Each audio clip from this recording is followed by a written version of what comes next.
السلام علیکم، میں زین علی حاجی ٹی وی آفیشیل سے ایک نئے ولاگ کے ساتھ آج خبر آئی ہے کہ صدر عارف علوی سے آرمی چیف اور D G I S I کی ملاقات ہوئی ہے۔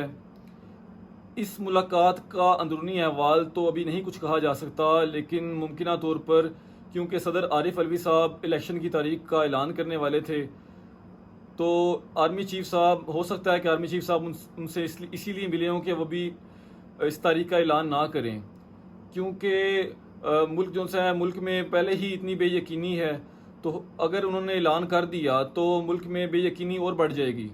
لیکن اس سے پہلے یہ دیکھنا ہوگا کہ ملکی حالات کس طرف جا رہے ہیں۔ ملک میں بجلی کے بلوں پہ جو پہلے ہی احتجاج ہو رہا ہے، ملک میں شٹر ڈاؤن ہڑتال ہو رہی ہے، پہیہ جام ہڑتال ہو رہی ہے، اور ابھی تو جماعت اسلامی نے بھی ہڑتال کا اعلان کر دیا ہے پورے ملک کے اندر۔ اس کے علاوہ آپ یہ دیکھیں کہ آزاد کشمیر میں بھی سخت احتجاج کیا جا رہا ہے بجلی کے بلوں کو لے کر۔ ان کا کہنا یہ ہے کہ آپ 5 روپے میں آپ کو بجلی مل رہی ہے آزاد کشمیر سے، اور آپ ہمیں ہی 50 روپے الٹا بیچ رہے ہیں۔ اس کے علاوہ آپ سکردو میں دیکھیں، وہاں پر مسلکی احتجاج شروع ہوا ہے۔ اس کے علاوہ آپ یہ دیکھیں کہ ڈالر مل نہیں رہا، بلیک مارکیٹ سے بھی ڈالر نہیں مل رہا۔ 300 روپے پیٹرول کراس کر چکا ہے۔ جو اوورسیز پاکستانی ہیں وہ پاکستان میں ریمیڈنس نہیں بھیج رہے، ایکسپورٹ ہماری بڑھ نہیں رہی، جو قرضے ہمیں نہیں مل نہیں رہے، اور جن کے ہم نے قرضے واپس کرنے ہیں وہ ہمارے پاس پیسے نہیں واپس کرنے کے۔ آپ یہ دیکھیں کہ پاکستان اس وقت سخت سیاسی اور معاشی بحران کا شکار ہو چکا ہے، لیکن اس کے باوجود آپ یہ دیکھیں کہ ہم پر جو پی ڈی ایم کی گورنمنٹ لگائی گئی، وہ 16 جماعتیں جن کو پہلے ہی آزمایا جا چکا تھا، جنہوں نے پہلے ہی ملک کا بیڑا غرق کر دیا تھا، ان کو دوبارہ ہم پر مسلط کر دیا گیا۔ لگتا ہے ہر چیز ہاتھ سے نکل جائے گی۔ پہلے تو پی ڈی ایم والے کہتے تھے کہ جو ملکی حالات ہیں اس کا جو مین جاڑ ہے وہ عمران خان ہے، لیکن آپ یہ دیکھیں کہ عمران خان کو گرفتار کرنے کے بعد جو ملکی حالات پیدا ہوئے ہیں، جو پیٹرول ہے، جو ڈالر ہے، سٹاک ایکسچینج دن بدن نیچے گرتی جا رہی ہے۔ ہونا تو یہ چاہیے کہ ملکی حالات کو اب بہتری کی طرف لایا جائے، لیکن آپ یہ دیکھیں کہ آج جو پرویز الہی صاحب کے ساتھ کیا گیا، پرویز الہی صاحب کو ہائی کورٹ، جو لاہور کی ہائی کورٹ ہے، اس نے ضمانت دے دی، اور یہ بھی لکھ کے دیا کہ کسی بھی کیس میں ان کو گرفتار اب نہ کیا جائے۔ ایک کیس ہوتا ہے ایم پی او کے تحت بھی انہیں گرفتار نہ کیا جائے۔ لیکن آپ یہ دیکھیں جب وہ اپنے گھر کے قریب پہنچے لاہور میں، تو اسلام آباد کی پولیس آئی اور انہوں نے پنجاب پولیس سے پرویز الہی صاحب کو لیا اور اسلام آباد لے کے چلے گئے۔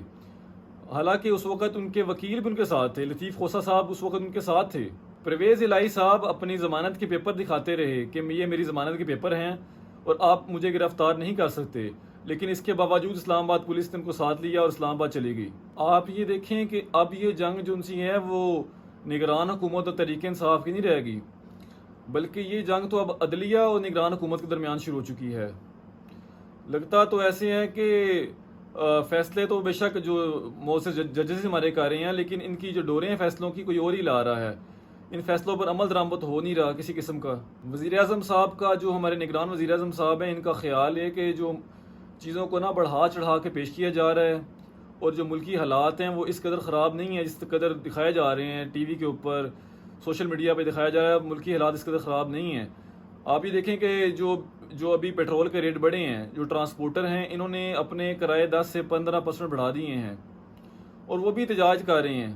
اگر تو عوامی احتجاج نے تیزی پکڑ لی تو ہو سکتا ہے معاملات یہیں پر رک جائیں، لیکن اگر عوامی احتجاج یہیں پر رک گیا تو اس بات کی پاسبلٹی ہے کہ جو ڈالر ہے وہ 400 روپے تک چلا جائے گا، اور پیٹرول بھی 400 روپے چلا جائے گا۔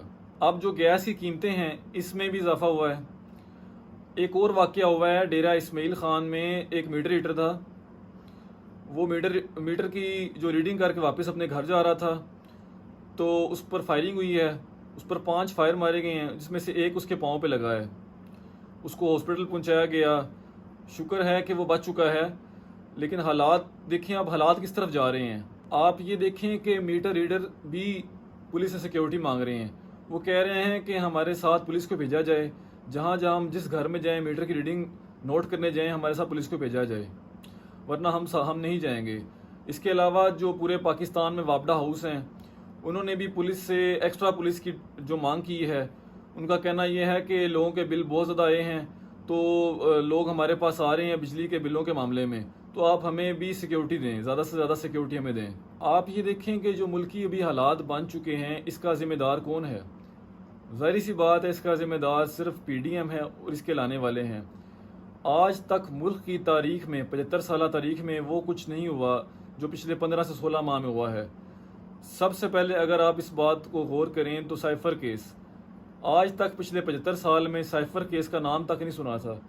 اب یہ سائفر کیس جو عمران خان صاحب جو لہرا کہتے تھے کہ میری گورنمنٹ کو امریکہ نے گرا دیا، وہ سائفر کیس۔ اس کے بعد آپ یہ دیکھیں کہ شہباز شریف صاحب پر فرد جرم عائد ہونی تھی اگلے دن، جس دن ان کے بیٹے اور ان کو شہباز شریف صاحب کو وزیر اعظم لگا دیا گیا اور حمزہ شہباز کو آپ دیکھیں وزیر اعلیٰ بنا دیا گیا۔ اس کے علاوہ آپ یہ دیکھیں کہ شہداء کی یادگاروں کو جو توڑا گیا، پھر جو جناح ہاؤس ہے اس کو آگ لگا دی گئی۔ یہ تاریخ میں آج تک نہیں ہوا، پچھلے 75 سال میں آج تک یہ نہیں ہوا۔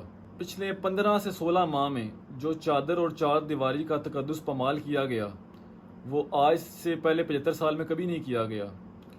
اس کے علاوہ آپ یہ دیکھیں کہ زرداری صاحب، بلاول صاحب اور الیکشن کمیشن صاحب، ان پر لوگوں نے کومنٹس کیے، تو جس بندے نے جو بندہ ان کے خلاف بولا، اس بندے کو انہوں نے اٹھا کے اندر پھینک دیا۔ یہ بھی آج 75 سالہ تاریخ میں آج تک کبھی نہیں ہوا۔ پچھلے 15 سے 16 ماہ میں جو اس ملک کا حشر کیا گیا ہے، اب تو اللہ تعالیٰ کی ذات ہی ہے اس ملک پر رحم کرے، ورنہ چھوڑا کسی نے کچھ نہیں اس ملک کا۔ چلیے جی، آج کے لیے اتنا ہی، انشاءاللہ ملتے ہیں اپنے اگلے ولاگ میں کچھ نئی باتوں کے ساتھ۔ تب تک کے لیے اللہ حافظ۔